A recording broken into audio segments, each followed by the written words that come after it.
My father is a veteran. He is a retired colonel in the United States Air Force. In fact, I lived on the Air Force Academy the exact same time that Waldo was going to the Air Force Academy. We are the same age. We have the same degree. We found that we have a lot in common. And I am incredibly proud of Waldo for all the work he's devoted to our country.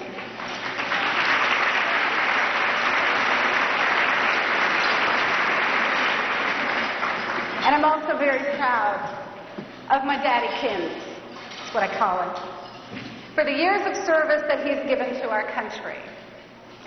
And thanks to my father's success, I'm a veteran too. Only my war wasn't Vietnam, the Gulf War, Iraq, but the Turf War. And I hated every single one of them. Fact is, moving is a traumatic experience, third, next to death and divorce.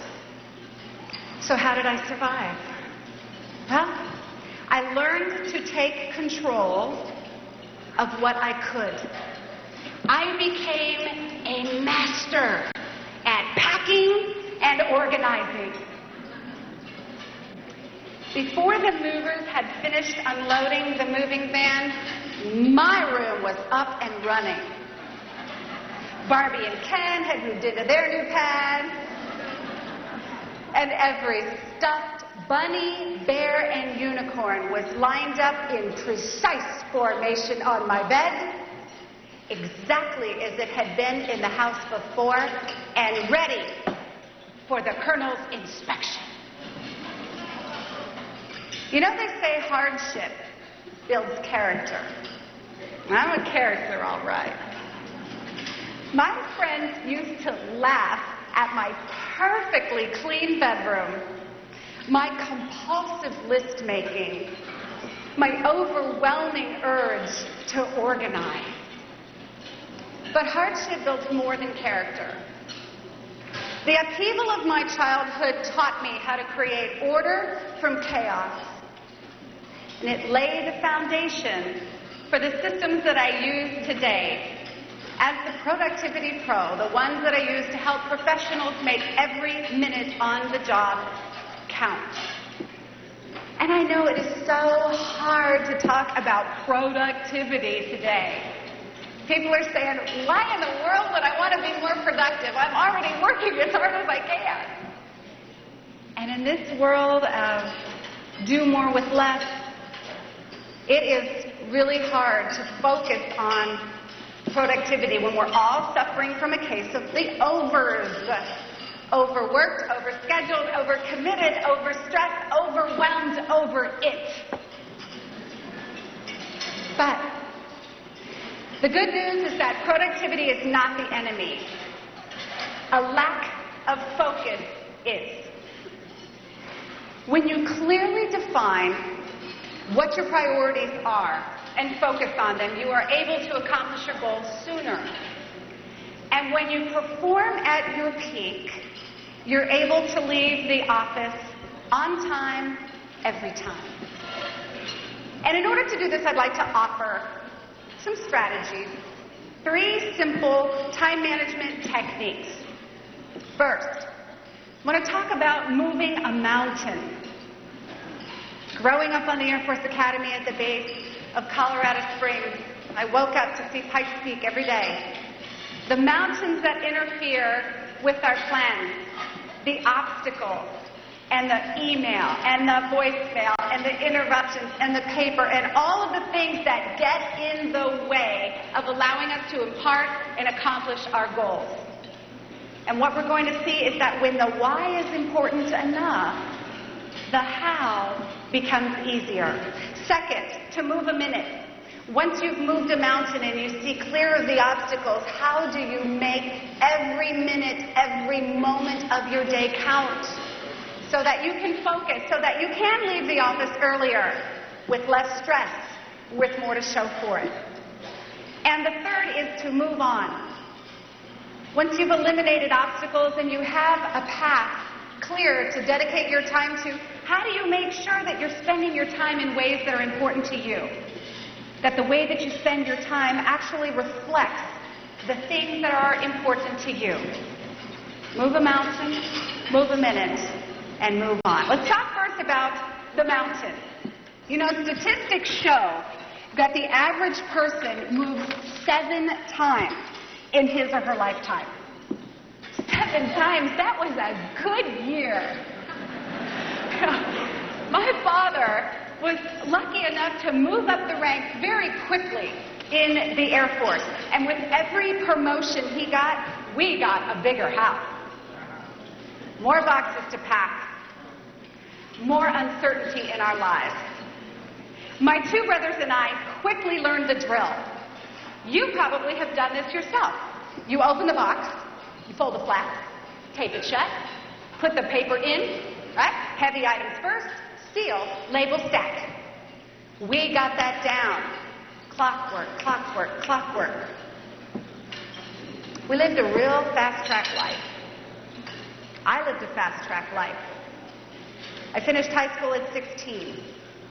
Finished my undergraduate degree at 19. I finished my MBA at 21. People would say to me, "What's your hurry?" You know, and to this day, I don't have a real good answer for that. I was perpetually on the move, pushing to accomplish it without ever really defining what it was. And moving around without a purpose like this started taking a real toll on my career, on my health, on my family. Without the why, the purpose beneath what I was doing, the how became harder and harder. Soon I was working 14-hour days. I was traveling 3 days out of the month. I was slowly burning out.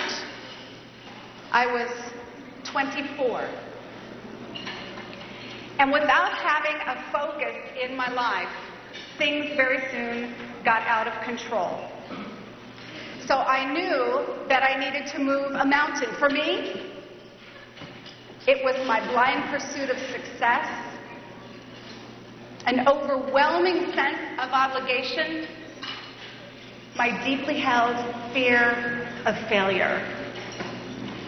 They didn't have a place in my life, and it took me a long time to figure out how to pack them up, how to label them appropriately, and how to move them out of my life.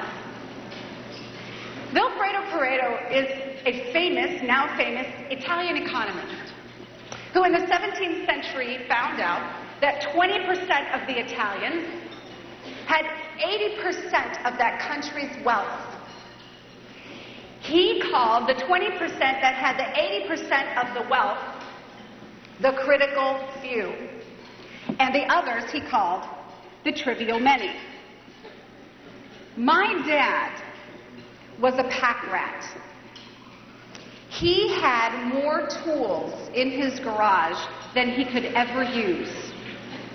He had 20% of the tools that he used 80% of the time. How many of you have a closet full of clothes, most of which you never wear? You wear 20% of your clothes 80% of the time. My father had a box of strings. The funniest part about that was that it was labeled string too short to use.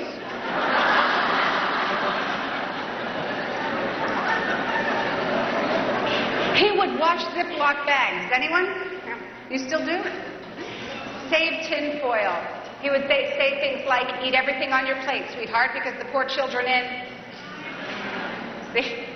are starving."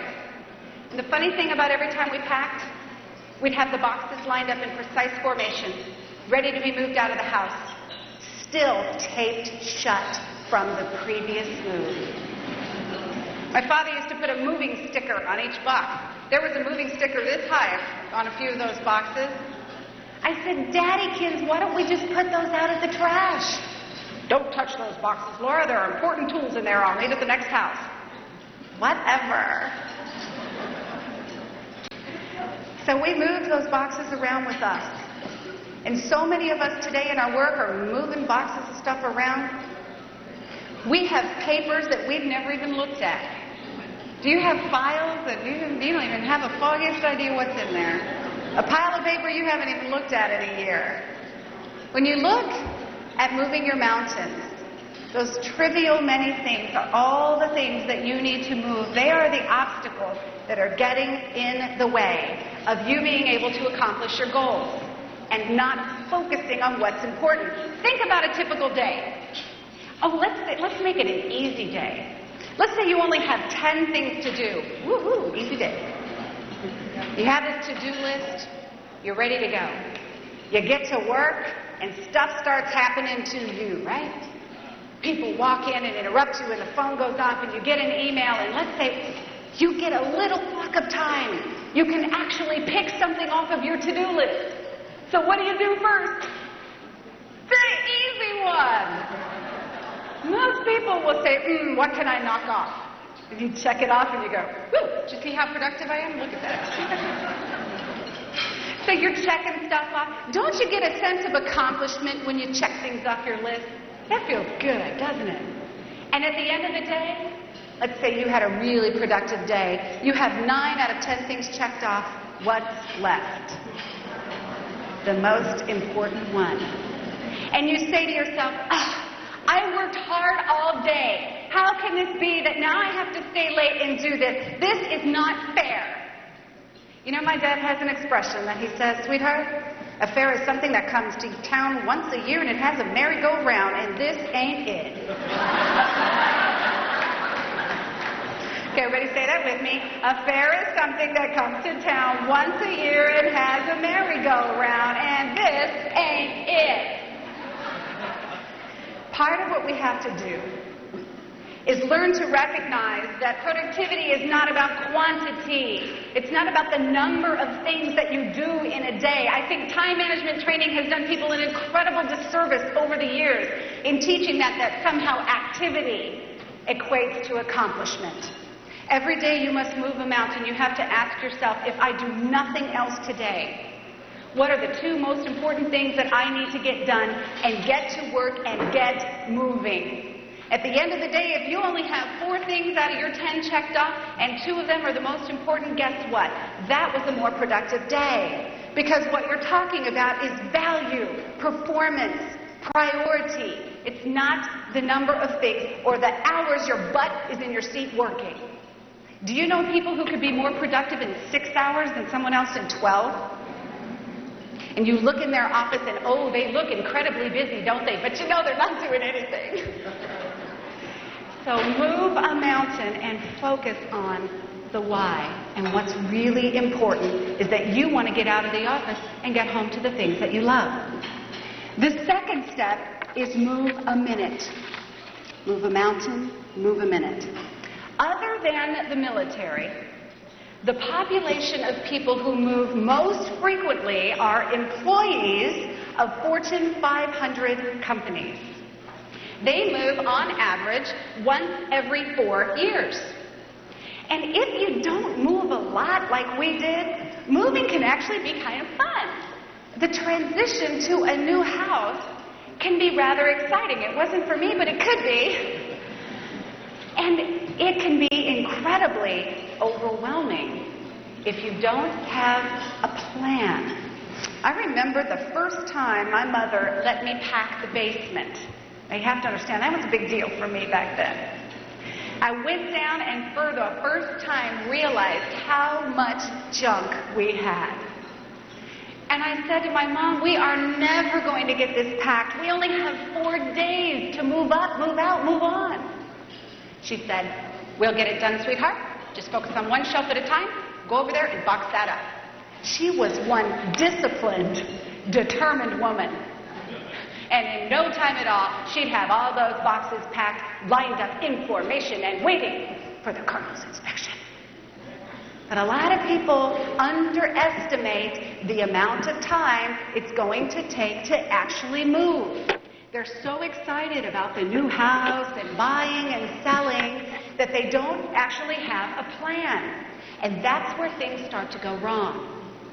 Movers are given improper directions. Things are broken. Things aren't unpacked in the correct order. And no one knows the importance of a plan better than your moving company.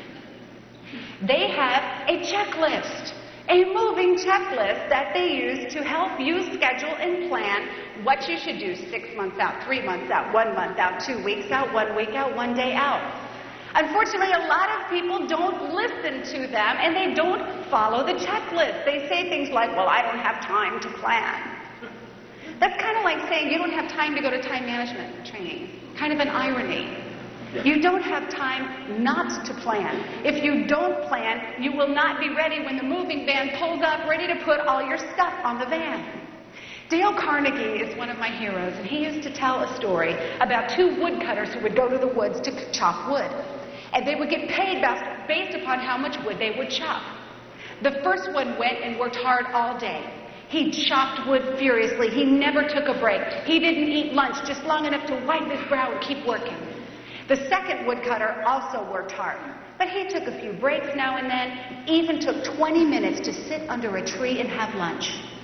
And at the end of the day, the first woodcutter was stunned to find out that the second woodcutter had actually chopped more wood than he did. And he said, how is this possible? I didn't even take a break. You took your lunch under a tree. How did you do that? The second woodcutter said, what you didn't notice is that while I was taking my lunch, I was sharpening my axe. And a lot of people are running around hacking at things with a dull axe, thinking that if they work harder and faster and more furiously that they're going to outpace the person who spent a little bit of time proactively to plan long-term and to figure out what would be the most efficient. You know, I love the movie Hercules. When you have kids, you have a collection of Disney movies, yes? There's a scene in the movie Hercules where he is battling the Hydra, a mythical creature. And he is swinging his sword furiously and fast, and he's getting a gain on the Hydra, and all of a sudden, he lops off his head. Victory! And then 3 spring up in its place. 3 more heads. Oh, so he fights harder, and he fights more quickly. He lops those 3 heads off, and now he has 9 heads. And panicked, his trainer, his hero trainer, shouts, forget the head slicing thing. It's not working. Do you ever feel that way at work? You delete 1 email and 3 pop up. Jeez. You finish 1 project, your boss gives you 3 more. You return a voicemail and there's 3 more, right? And we feel so overwhelmed by work that we work harder and we work faster, and work starts to spill over into our night times and into our weekends, and we are desperately trying to give up. Forget the head slicing thing. It's not working. If you had a 30-hour day, would that help? Would you get so much more done? Would your 30-hour day soon become just as busy as your 24-hour day is now?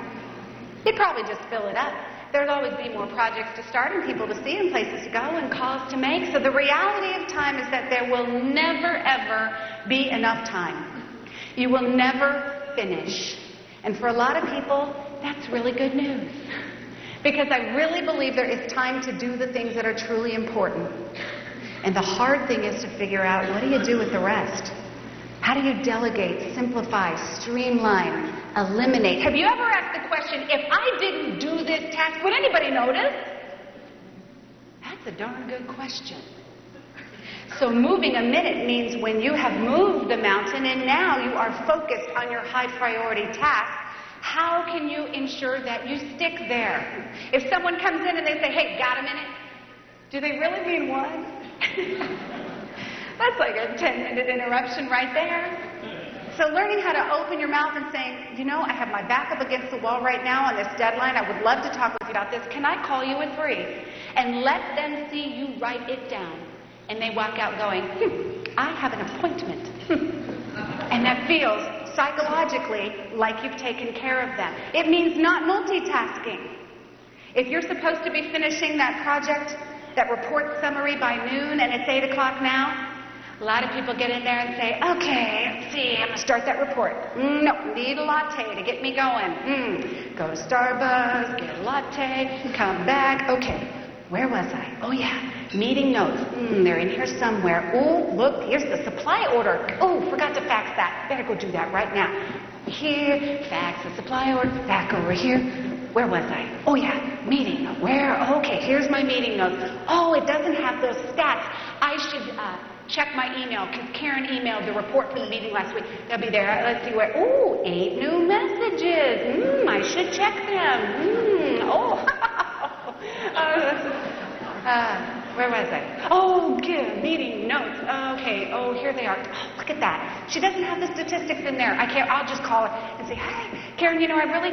What? Oh, tickets for the show. You're kidding. How did you get those? What time? Oh, 4 o'clock? I'd love to. Oh, thank you. I'll see you then. Okay. Oh, dude, stats for the meeting. Oh, voicemail. Gee, I'm going to do it myself. Calculator. Oh, my gosh, look at this drawer. This is a mess. Can't find anything. I should clean it. Oh, my gosh. Oh, John, hi. It's 12. Oh, time for the meeting? Oh, I just seem to get anything done today. I just don't know what's going on.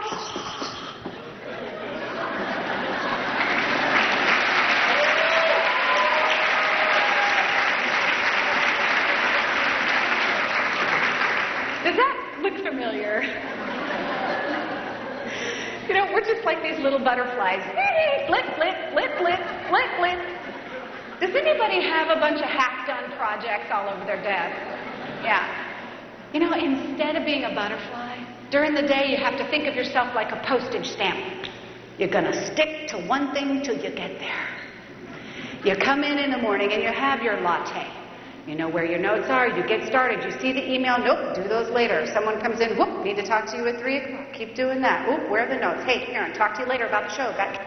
Thank you. Here we go. Okay. And then, have you ever noticed that once you get that important task done, the rest of the day just feels so much better? Have you ever noticed how freeing that is to have that sense? So move a minute. Make sure when you've moved the mountains that you are now focused on your goals. Watch the interruptions. Watch the multitasking. Ensure that you are making every minute, every moment count. And the third part of this strategy is move on. Move on with your plans so that you can create the life that you want and ensure that your time is spent in ways that are meaningful to you. How you label a box is just as critical as how you pack it. My dad used to make us label in permanent big black marker, right, what was inside the box, whether the contents were fragile, which way was up, and which room it went into. And he was right. Moving companies will tell you that a properly labeled box has much better odds of arriving undamaged and getting into the right room. But a lot of people don't label them correctly, and I wonder if that's because they have a hard time even figuring out what goes where or what's in what room. It's very hard to pack and very hard to label if you can't separate the treasure from the trash. As you can probably guess, I dislike clutter. And I dislike a lot of the excess that tends to come with it. We are a society of stuff. You get a little bit of money, you buy a little bit of stuff. Get some more money, get some more stuff. Now you have to have a bigger house to keep the stuff. You got to clean the stuff, store the stuff, maintain the stuff, move the stuff. Stuff. And when we have all this junk, it's really hard to get a handle on what it is we even have. Labels are a very important tool. For example, you could go to your closet, that one that you just admitted you don't wear all the clothes. And you could put a label on everything. Get a little slip of paper and safety pins and label every single item 1 year from today. And when you wear the item, you take off the label. And at the end of that year, it's very easy to go through and see what you have not worn. Do you have the guts? Those are the things that get packed up, labeled, and shipped out. My ex-husband got real upset when I put a label on him.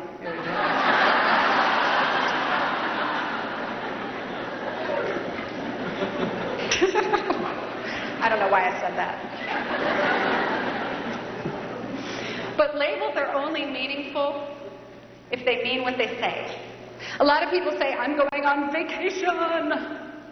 They call it vacation. I was reading an article